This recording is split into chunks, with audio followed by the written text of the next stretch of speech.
نحمده ونصلي على رسوله الكريم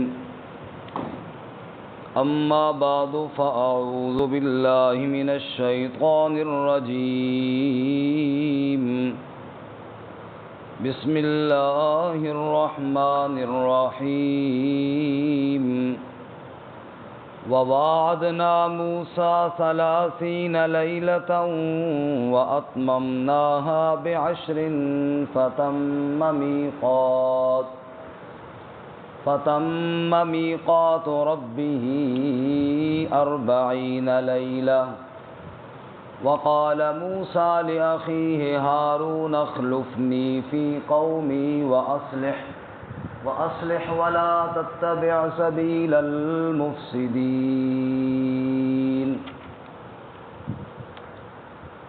وواعدنا موسى اور وعدہ لیا ہم نے موسیٰ علیہ السلام سے 30 لیلۃً 30 راتوں کا وَأَتْمَمْنَاهَا ب10 اور پورا کیا اس کو 10 کے ساتھ فَتَمَّ مِيقَاتُ رَبِّهِ 40 لیلہ پس پورا ہو گیا وقت تیرے رب کا 40 راتیں وقال موسیٰ لأخیہ ہارون اور کہا موسیٰ علیہ السلام نے اپنے بھائی ہارون سے اخلفنی فی قومی تو جانشین بن جا میری قوم میں واصلح اور اصلاح کر ولا تتبع سبیل المفسدین اور اتباع نہ کر فساد کرنے والوں کے راہ کی سبحان ربک رب العزت عما یصفون وسلام علی المرسلین والحمد للہ رب العالمین اللہم صل علی محمد وعلی آل محمد کما صلیت علی ابراہیم وعلی آل ابراہیم انک حمید مجید اللہم بارک علی محمد وعلی آل محمد كما باركت على إبراهيم وعلى آل إبراهيم إنك حميد مجيد معزز سامعین، سورۃ الاعراف کا 17واں رکوع آیت نمبر 142 آپ کے سامنے تلاوت کی ہے۔ اللہ رب العزت اس کے مطابق صحیح بیان کی توفیق عطا فرمائے، آمین، اور ہمیں قرآن و سنت پر عمل کرنے کی توفیق عطا فرمائے، آمین۔ رمضان المبارک سے پہلے اس سے قبل آیت نمبر 141 تک ہمارا درس ہوا تھا، جس کا مختصر خلاصہ یہ ہے سورۃ الاعراف میں اللہ تعالیٰ نے اپنے محبوب صلی اللہ علیہ وسلم کو استقامت کے ساتھ ڈٹ کر اپنی وحدانیت کا مسئلہ بیان کرنے کا حکم ارشاد فرمایا۔ اس پر بطور دلیل نقلی کے تفصیلی واقعہ حضرت موسیٰ علیہ السلام کا بیان چلا آ رہا تھا۔ اس سے پہلے ہم نے جو پڑھا موسیٰ علیہ السلام کا واقعہ، وہ شروع ہوا آیت نمبر 103 سے کہ ہم نے موسیٰ علیہ السلام کو آیات دے کر فرعون اور اس کے درباریوں کی طرف بھیجا۔ انہوں نے آیات الہیہ کا انکار کیا۔ حضرت موسیٰ علیہ السلام فرعون کی بارگاہ میں گئے اور اس کو بتایا کہ تو رب نہیں ہے، رب تو وہ ہے جس نے مجھے رسول بنا کر کے بھیجا ہے۔ اس پر میں دلائل لے کر آیا ہوں۔ فرعون نے پوچھا کون سے دلائل؟ آپ نے 2 معجزے پیش کیے، ایک عصا اور ایک ید بیضاء۔ اس کے بعد فرعونیوں نے کہا کہ یہ تو جادوگر ہے، چنانچہ انہوں نے مقابلے کے لیے جادوگروں کو بلایا، میدان طے ہوا، اللہ نے موسیٰ علیہ السلام کو فتح عطا فرمائی، جادوگر ایمان لے آئے۔ فرعون بڑا غصے میں ہوا، ان کو دھمکیاں دینے لگا، ہاتھ پاؤں کاٹوں گا، سولی پہ لٹکاؤں گا۔ انہوں نے کہا کوئی بات نہیں، ہم اپنے اللہ کے پاس سرخرو ہو کر پہنچ جائیں گے۔ بہرکیف موسیٰ علیہ السلام نے اہل ایمان کو صبر کی تلقین کی اور کہا کہ اللہ تعالیٰ سے مدد مانگو، استعینوا باللہ واصبروا ان الارض للہ یورثھا من یشاء من عبادی، اللہ سے مدد مانگو اور صبر کرو، بے شک اللہ اس زمین کا جس کو چاہے گا وارث بنائے گا۔ بہرکیف جب فرعونی بات نہ مانے تب اللہ تعالیٰ نے ان کو مختلف چھوٹی چھوٹی سزاؤں اور عذابوں میں مبتلا کیا کہ شاید وہ دھیان کریں۔ ان میں سے قحط سالی کا عذاب آیا، اسی طرح ان پر طوفان کا عذاب آیا، ٹڈیوں، جوؤں، مینڈکوں اور خون کا عذاب آیا۔ لیکن حالت ان کی یہ تھی کہ جب بھی کوئی مصیبت آتی موسیٰ علیہ السلام کے پاس آ جاتے، آپ دعا کریں یہ تکلیف دور ہو جائے، ہم ایمان لے آئیں گے۔ حضرت دعا فرما دیتے، تکلیف دور ہو جاتی، پھر اسی طرح اپنی ہٹ دھرمی پر ڈٹ جاتے، حتیٰ کہ اللہ تعالیٰ کا آخری عذاب ان پر آیا جس نے ان کو تباہ و برباد کیا کہ حضرت موسیٰ علیہ السلام کو اللہ رب العزت نے حکم دیا کہ آپ اپنی قوم کو لے کر یہاں سے نکلیں۔ حضرت موسیٰ علیہ السلام وہاں سے نکلے، فرعون بھی لشکر لے کر پیچھا کرتا ہوا گیا، آگے دریا تھا، پیچھے فرعون جب لشکر لے کر آیا تو اللہ رب العزت نے موسیٰ علیہ السلام کے لشکر کو دریا سے پار کیا اور فرعون کو لشکر سمیت دریا میں غرق کر دیا۔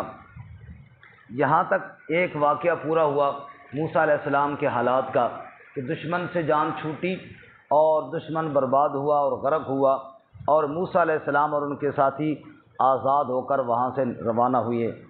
اب موسیٰ علیہ السلام کے لیے دوسری آزمائش کہ اپنے ساتھی نکمے اور نکھٹو، ان کی نکمے پن کا ایک قصہ ہم اس سے قبل پچھلے سبق میں پڑھ چکے ہیں، اگر آپ نظر دوڑا لیں تو یہ بالکل آپ کو نظر آئے گا۔ اسی صفحے پر جو ہم نے ابھی کھولا ہوا ہے وہ ہے آیت نمبر 138 میں، وجاوزنا ببنی اسرائیل البحر فاتوا علی قوم یعکفون علی اصنام لہم، دریا پار کر کے گئے موسیٰ علیہ السلام کے ساتھی اپنی قوم کو لے کر جو جا رہے تھے۔ موسیٰ علیہ السلام آگے ایک قوم اور کو دیکھا جو بتوں کے پاس بیٹھنے والے تھے، بیٹھے ہوئے تھے، شرک کر رہے تھے۔ قالوا یا موسیٰ اجعل لنا الہا کما لہم آلہہ، تو موسیٰ علیہ السلام کے ساتھی کہنے لگے اے موسیٰ ہمارے لیے بھی کوئی ایسا الہ بنا دو جیسے ان کے الہ ہیں، کوئی ایسے بت، کوئی ایسے معبود مقرر کر کے ہمیں بھی دے دو تاکہ ہم بھی ان کی عبادت کریں۔ حضرت موسیٰ علیہ السلام کو غصہ بھی آیا، افسوس بھی ہوا۔ قال انکم قوم تجہلون، فرمایا تم تو کوئی بڑی جاہل قوم ہو، ابھی اللہ تعالیٰ نے تمہیں نجات عطا فرمائی ان ظالموں کے ظلم سے، اور تم نے اپنی آنکھوں سے اللہ کی مدد کو اترتے ہوئے دیکھا کہ کیسے اللہ نے تمہیں دریا سے پار کیا اور کیسے تمہارے دشمن کو اللہ نے دریا میں غرق کیا، لیکن جہالت کی انتہا کہ ابھی جناب باہر آتے ہی تم نے شرک کا اڈا دیکھا تو تم پھر شرک کے لیے تیار ہو گئے ہو، بڑے جاہل قوم ہو۔ یہ ایک الگ مصیبت تھی موسیٰ علیہ السلام کے لیے، دشمن فرعون تھا، اس کے ساتھ مقابلہ کرتے کرتے وہ ایک الگ مراحل تھے، اور اپنے ان نکمے ساتھیوں کے ساتھ موسیٰ علیہ السلام کے لیے ایک اور آزمائش تھی۔ گویا کہ اللہ تعالیٰ استقامت کے لیے اپنے نبی صلی اللہ علیہ وسلم کو موسیٰ علیہ السلام کا واقعہ سناتے ہیں۔ دیکھو کس طرح موسیٰ علیہ السلام نے دشمن کے ساتھ مقابلہ کیا اور کس طرح اپنی ان نکمی قوم کو سنبھالا۔ خیر، اس کے بعد آج کا جو ہمارا سبق ہے اب اس پر آئیے جی۔ پچھلے سبق کا مختصر خلاصہ میں نے عرض کر دیا، وَوَعَدْنَا مُوسَىٰ 30 لَيْلَةً، اس کے بعد موسیٰ علیہ السلام کی قوم باہر گئی، گویا کہ فرعون کی غلامی سے اور مصر میں جو بطور غلام یہ قوم تھی اس سے ان کو نجات ہوئی، لیکن ابھی مراحل اور باقی تھے، یہاں تک کہ ارض مقدس کو فتح کرنا تھا ان کے لیے، جو زمین ان کے آباء و اجداد کی تھی اس پر انہوں نے جہاد کر کے قابض ہونا تھا، لیکن ابھی وہ مرحلہ بعد تھا یہ اس قابل نہیں تھے کہ ابھی جہاد کرتے اور موسیٰ علیہ السلام کا ساتھ دیتے۔ کیوں؟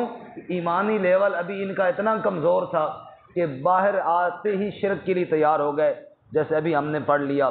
تو اللہ تعالیٰ نے ان کی تربیت کے لیے پہلے موسیٰ علیہ السلام کو کتاب دینے کا فیصلہ کیا، کہ چونکہ مصر کے اندر تو تربیت اس لیے صحیح نہ ہو سکی کیونکہ یہ بنی اسرائیلی فرعونیوں کے غلام تھے، اور فرعونی ان پر ظلم کرتے، مفت میں ان سے کام لیتے، ان کو جناب مشقتوں میں ڈالتے، تو لہٰذا اس طرح وہ غلام آدمی کہاں تربیت حاصل کر سکتا ہے۔ اور موسیٰ علیہ السلام کے پاس اس وقت تک کوئی مستقل کتاب بھی نہ تھا، کوئی نصاب بھی نہ تھا جو ان کو پڑھایا جاتا۔ اب اللہ تعالیٰ نے یہ فیصلہ فرمایا کہ موسیٰ علیہ السلام کو کتاب دوں۔ ایک تو موسیٰ علیہ السلام کو کتاب مل جائے تو موسیٰ علیہ السلام کی بھی عظمت بلند ہو جائے گی، کیونکہ جس نبی کو اللہ تعالیٰ کتاب عطا کے رسول بنا کر کے مستقل صاحب شریعت بنا دیں، اس کی عظمت بھی بڑی ہوتی ہے۔ ایک تو موسیٰ علیہ السلام نے بھی اتنی مشقتوں کے ساتھ، اتنی دقتوں کے ساتھ جو فرعون کا مقابلہ کیا، اس پر موسیٰ علیہ السلام کو بھی انعام دینا تھا۔ اور دوسری یہ قوم جن کی ابھی تک تربیت کی بڑی ضرورت تھی، ان کی اصلاح اور تربیت کے لیے بھی ایک کتاب اور ایک نصاب ہونا ضروری تھا۔ اب اللہ تعالیٰ نے موسیٰ علیہ السلام کو کتاب عطا کرنے کا فیصلہ کیا، جو کہ کتاب کون سی تھی؟ تورات۔ کون سی کتاب تھی؟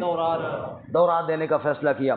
لیکن جیسے کہ ہمارے نبی صلی اللہ علیہ وسلم کو جب اللہ تعالیٰ نے قرآن عطا فرمایا تو آپ صلی اللہ علیہ وسلم وحی کے نزول سے پہلے غار حرا میں تشریف لے جاتے تھے۔ کہاں جاتے تھے؟ غار حرا میں۔ ام المومنین حضرت خدیجۃ الکبریٰ رضی اللہ تعالیٰ عنہ رسول اللہ صلی اللہ علیہ وسلم کا توشہ دان تیار کر دیتی، کھانے پینے کا سامان اکٹھا کر کے باندھ دیتی، حضور لے کر غار حرا میں چلے جاتے۔ خود حدیث پاک میں آتا ہے، آپ ارشاد فرماتے تھے کہ مجھے تنہائی میں بیٹھنا پسند آیا، اور میں تنہائی میں بیٹھ کر اللہ کا ذکر کرتا اور اللہ کی طرف دھیان کرتا، کیونکہ انبیاء کا مشن تنہائیوں میں بیٹھنا تو نہیں ہوتا، انبیاء کا مشن تو لوگوں کے سامنے دعوت و تبلیغ اور جہاد فی سبیل اللہ کرنا ہوتا ہے۔ لیکن کتاب ملنے سے پہلے کچھ دن اللہ ان کو خلوت عطا کرتے ہیں کہ تنہائی میں بیٹھو، میرا ذکر کرو، کیونکہ خلوت اور تنہائی میں جو اللہ کے ساتھ تعلق نصیب ہوتا ہے وہ جلوت اور مجمع میں نہیں ہو سکتا۔ ایک انسان ہر وقت مجمع میں رہے، لوگوں کے ساتھ بات چیت میں مصروف رہے، تو اللہ کے ساتھ اتنا تعلق اس کا نصیب نہیں ہو سکتا جتنا تنہائی میں اکیلے بیٹھ کر یا نماز پڑھتے ہوئے یا ذکر کرتے ہوئے یا اللہ کے سامنے روتے ہوئے، تنہائی میں جتنا اللہ یاد آتا ہے اتنا مجمع میں یاد نہیں ہو سکتا۔ یہی وجہ ہے کہ ایک شخص کو حضرت علی المرتضیٰ رضی اللہ تعالیٰ عنہ نے دیکھا کہ وہ مجمع میں بہت زار و قطار رو رہا تھا، فرمانے لگی کہ بہت اچھی بات ہے، لیکن اگر یہ تنہائی میں کرتا تو اور ہی اچھی بات ہوتی، کیونکہ تنہائی میں جب اللہ کے سامنے روتا پھر وہ بات جو ہے اس کے دل کی روحانیت اور زیادہ بڑھ جاتی۔ بہرکیف اب کتاب دینے کے لیے جیسا کہ ہمارے نبی صلی اللہ علیہ وسلم الگ بیٹھتے تھے، ایسے ہی اللہ تعالیٰ نے بھی موسیٰ علیہ السلام کو طور پر الگ بیٹھنے کا حکم ارشاد فرمایا۔ کہاں پر جی؟ طور پر۔ اب موسیٰ علیہ السلام کو اللہ نے حکم دیا کہ 30 راتیں تم اعتکاف بیٹھ لو، طور پر آ جاؤ، اور بس پھر آپ ہوں اور میں ہوں، تنہائی ہو، بس میرا ذکر ہو اور قوم کی ہدایت کی فکر لے کر آپ طور پر آ جائیں۔ اسی سے اعتکاف جو ابھی ہمارے ساتھی رمضان میں بیٹھے تھے، اللہ قبول فرمائے، آمین، وہ اعتکاف اسی لیے بیٹھا جاتا ہے کہ اپنے دنیاوی مشاغل سے کچھ دنوں کے لیے الگ تھلگ ہو جائیں اور جناب چادریں لٹکا لیں اور بالکل خلوت گاہ میں چلے جائیں، اور خلوت میں بیٹھ کر بس پھر اللہ ہو یا اللہ کا بندہ ہو، تیرا در ہو میرا سر ہو، میرا دل ہو تیرا گھر ہو، تمنا مختصر سی ہے مگر تمہید تو لانی، بس تنہائی میں بیٹھ کر یا اللہ میں تجھے یاد کروں، دوسرا بندہ کوئی نہ ہو، بس میں الگ سے بیٹھ کے تیرے ساتھ باتیں کروں۔ تو اس اعتکاف میں یا اس تنہائی میں اللہ کے ساتھ گفتگو یا دعا میں جو لذت ہے وہ مجمع میں نہیں ہے۔ اللہ ہم سب کو نصیب فرمائے، آمین۔ اب موسیٰ علیہ السلام کو 30 راتیں اعتکاف کا حکم ملا. کتنی راتیں جی؟ 30 راتیں. سارے ساتھی بولیں تاکہ کوئی سو نہ جائے. 30 راتیں. اب 30 راتیں ایک مہینہ موسیٰ علیہ السلام اعتکاف بیٹھے، اور اعتکاف کے ساتھ ساتھ روزہ بھی ہوا، روزہ بھی رکھا، اعتکاف بھی بیٹھے، ذکر اذکار کیے، اللہ کی طرف توجہ فرمائی، دھیان فرمایا. لیکن بعد میں اللہ تعالیٰ نے 30 کے ساتھ 10 اور بڑھا کر 40 کر لیے. کتنے کر لیے جی؟ 40. یہاں پہ اتنا تو ذکر ہے کہ پہلے 30 تھے پھر 40 ہو گئے. ایک سوال پیدا ہوتا ہے کہ پہلے ہی اللہ 40 کر لیتے، یا پہلے 30 تھے تو پھر 30 رہنے دیتے، یہ کیوں ہوا؟ اس پر مفسرین نے واقعہ یہ لکھا ہے کہ چونکہ موسیٰ علیہ السلام نے مہینہ پورا روزے رکھا. کتنا جی؟ مہینہ پورا موسیٰ علیہ السلام نے 30 روزے رکھے. اب روزے دار جب روزے سے ہوتا ہے نا جی، تھوڑی کمزوری بھی آ جاتی ہے، اس کے منہ سے تھوڑی تھوڑی یعنی بو بھی آنا شروع ہو جاتی ہے. یہ روزے کے معدے کے خالی ہونے کی وجہ سے ہوتا ہے.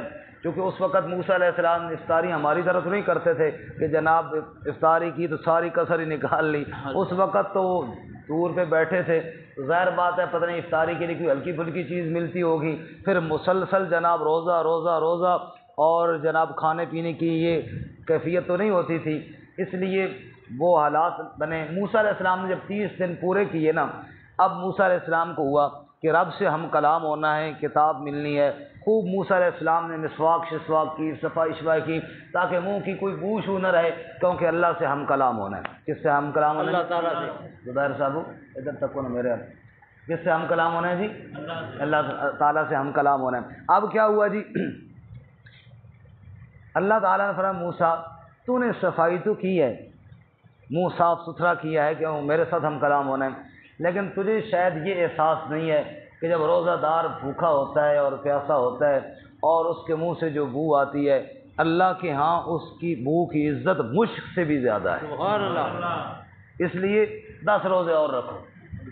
کتنے؟ 10 روزے. 10 روزے اور رکھو. ایک تو چلہ پورا ہو جائے، دوسرا یہ روزے کی اہمیت بھی واضح ہو جائے. اس کے بعد پھر کتاب ملے گی اور اس کے بعد پھر بات چیت ہوگی جناب. اب آیت کی طرف دیکھیے جی. فرمایا وَوَعَدْنَا مُوسَىٰ 30 لَيْلَةً، اور ہم نے موسیٰ علیہ السلام کو وعدہ دیا یعنی حکم دیا 30 لَيْلَةً 30 راتوں کا. کتنی راتوں کا جی؟ 30 راتوں کا. وَأَتْمَمْنَاهَا بِعَشْرٍ، اور پھر پورا کیا اللہ نے مزید 10 کے ساتھ. فَتَمَّ مِيقَاتُ رَبِّهِ 40 لَيْلَةً، پس پوری ہو گئی میقات، وقت مقرر کیا ہوا تیرے رب کا 40 لیلہ. کتنی راتیں؟ 40 راتیں. پہلے 30 اور پھر 40 راتیں اعتکاف بیٹھے، ذکر کیا، تب اللہ نے کتاب عطا فرمائی. معلوم ہوا اللہ کی کتاب بڑی عظیم چیز ہے، دل میں عظمت بٹھانے کے لیے اللہ نے یہ تمام فرمایا. سبحان اللہ. اب جناب موسیٰ علیہ السلام جب یہ چلے کے لیے جانے لگے تو پیچھے جانشین کے طور پر حضرت ہارون علیہ السلام کو چھوڑ کر گئے. کس کو جی؟ ہارون علیہ السلام. وقال موسیٰ لأخیہ ہارون، اور کہا موسیٰ علیہ السلام نے اپنے بھائی حضرت ہارون علیہ السلام سے اخلفنی فی قومی، تو میرا جانشین بن جا میری قوم میں طور پر جا رہا ہوں اور پیچھے قوم کی نگرانی کے لیے میں تجھے چھوڑ کر جا رہا ہوں. وَأَصْلِحْ، ان میں اصلاح کرنا، وَلَا تَتَّبِعْ سَبِيلَ الْمُفْسِدِينَ، اور فسادیوں کے راہ کی اتباع نہ کرنا. توجہ کرنا جی. موسیٰ علیہ السلام جا رہے ہیں طور پر. کہاں جا رہے ہیں جی؟ طور پر. ہارون علیہ السلام جو کہ اللہ کے نبی ہیں، عمر میں زرین لکھتے ہیں موسیٰ علیہ السلام سے بڑے تھے، لیکن درجے میں موسیٰ علیہ السلام سے چھوٹے تھے، کیونکہ موسیٰ علیہ السلام مستقل رسول تھے، صاحب شریعت تھے، اور حضرت ہارون علیہ السلام مستقل صاحب شریعت نہ تھے، بس اسی موسیٰ علیہ السلام کی شریعت کی دعوت دینے والے تھے. اس لیے درجے میں ہارون علیہ السلام چھوٹے ہیں، لیکن عمر میں ہارون علیہ السلام بڑے ہیں. اور یہ ہوتا رہتا ہے کہ ضروری نہیں کہ جو بندہ عمر میں بڑا وہ درجے میں بڑا ہو. یہاں پہ وہ بڑی دلچسپ بات حضرت سید الشہداء امیر حمزہ رضی اللہ تعالیٰ عنہ رسول اللہ صلی اللہ علیہ وسلم کے چچا تھے، عمر میں آپ صلی اللہ علیہ وسلم سے 2 سال بڑے تھے۔ کتنے سال جی؟ 2 سال۔ اب 1-2 سال کا فرق کوئی اتنا خاص نمایاں نظر نہیں آتا، تو ایک بندے نے پوچھ لیا آپ بڑے ہیں یا رسول اللہ صلی اللہ علیہ وسلم بڑے ہیں، بڑا کون ہے آپ میں؟ حضرت امیر حمزہ نے فرمایا بڑے تو رسول اللہ صلی اللہ علیہ وسلم ہیں، ویسے عمر میری زیادہ ہے، وہ اکبر منی و سن منہ، بڑے کون ہیں؟ نبی صلی اللہ علیہ وسلم، اور عمر میری زیادہ ہے، بڑے تو وہ ہے کیونکہ وہ اللہ کے رسول ہے، میں اللہ کا رسول تو نہیں ہوں۔ تو یہاں بھی یہی ہے، بڑے تو موسیٰ علیہ السلام ہیں، عمر ہارون علیہ السلام کی کیا تھی؟ زیادہ تھی۔ اب موسیٰ علیہ السلام جو بڑے تھے درجے میں، وہ جناب طور پر جا رہے ہیں، تو جاتے جاتے جو موسیٰ علیہ السلام کو نصیحت کر کے گئے نا، جو ہارون علیہ السلام کو نصیحت کر گئے ہیں، وہ یہ ہے، کیا فرمایا؟ اخلفنی فی قومی، ایک تو میرا جانشین بننا تو نے میری قوم میں، اور خلیفہ اور جانشین وہ ہوتا ہے جو اپنے اصل کی اتباع کرتا ہے، جیسے خلفائے راشدین رضوان اللہ تعالیٰ علیہ اجمعین، نبی پاک کے خلیفہ ہیں نا، حضور اقدس صلی اللہ علیہ وسلم کی سنت کی اتباع کرنے والے۔ حضور نے فرمایا علیکم بسنتی و سنت الخلفاء الراشدین المہدیین، میری سنت اور میرے خلفائے راشدین کی سنت کو لازم پکڑو۔ کیوں؟ کہ خلیفہ وہ ہوتا ہے جو اپنے صاحب کی اتباع کرنے والا ہوتا ہے۔ اخلفنی، ایک تو میرا خلیفہ بننا، اور دوسری بات یہ فرمایا وَأَصْلِحْ وَلَا تَتَّبِعْ سَبِيلَ الْمُفْسِدِينَ، اصلاح کرنا اور فسادیوں کی راہ کی اتباع نہ کرنا۔ میں نے پہلے عرض کیا کہ حضرت ہارون علیہ السلام بھی نبی تھے، عمر میں بھی بڑے تھے۔ ہارون علیہ السلام نبی بھی ہیں، عمر میں بڑے بھی ہیں۔ موسیٰ علیہ السلام کہہ رہے ہیں اصلاح کرنا، ان کی فسادیوں کی بات نہ ماننا، سمجھا رہے ہیں۔ ہارون علیہ السلام آگے یہ نہیں کہتے میں نبی ہوں پتہ ہے مجھے، یہ نہیں کہتے میں بڑا ہوں میں سمجھتا ہوں ساری باتیں، نہ، وہ سن رہے ہیں۔ معلوم ہوا شریف لوگوں کا کام ہوتا ہے نصیحت کوئی بھی کرے وہ سن لیتے ہیں، نصیحت کوئی بھی کرے وہ کیا کرتے ہیں؟ سن لیتے ہیں۔ اور نبی کا کام یہ ہوتا ہے کہ خیرخواہی کی بات ضرور کرتا ہے، نبی کا کام۔ اب موسیٰ علیہ السلام خیرخواہی کی بات کر رہے ہیں، ہارون علیہ السلام باوجود اس کے خود نبی ہیں، خود جناب عمر میں بھی بڑے ہیں، لیکن پھر بھی بات سن رہے ہیں۔ نصیحت اور خیرخواہی کی بات سننا یہ اچھے لوگوں کا شیوا ہے، اور نصیحت اور خیرخواہی کی بات سن کر آگے گرم ہو جانا، تپ جانا اور اس کو رد کر دینا، یہ نادان لوگوں کا شیوا ہے۔ اللہ ہمیں بھی اچھا بنائے اور اتباع کی توفیق عطا فرمائے۔ کل کے سبق میں انشاءاللہ آگے پھر واقعہ بڑا دلچسپ ہے، یہ موسیٰ علیہ السلام طور پر گئے تو پھر کیا ہوا وہ انشاءاللہ ہم کل پڑھ لیں گے، ترجمہ دوبارہ سن لیں۔ وَوَعَدْنَا مُوسَىٰ 30 لَيْلَةً، اور وعدہ لیا ہم نے موسیٰ علیہ السلام سے 30 راتوں کا، وَأَتْمَمْنَاهَا بِعَشْرٍ، اور پورا کیا ہم نے پھر 10 کے ساتھ، فَتَمَّ مِيقَاتُ رَبِّهِ 40 لَيْلَةً، پھر پوری ہو گئی میقات یعنی وقت مقررہ تیرے رب کا 40 راتیں۔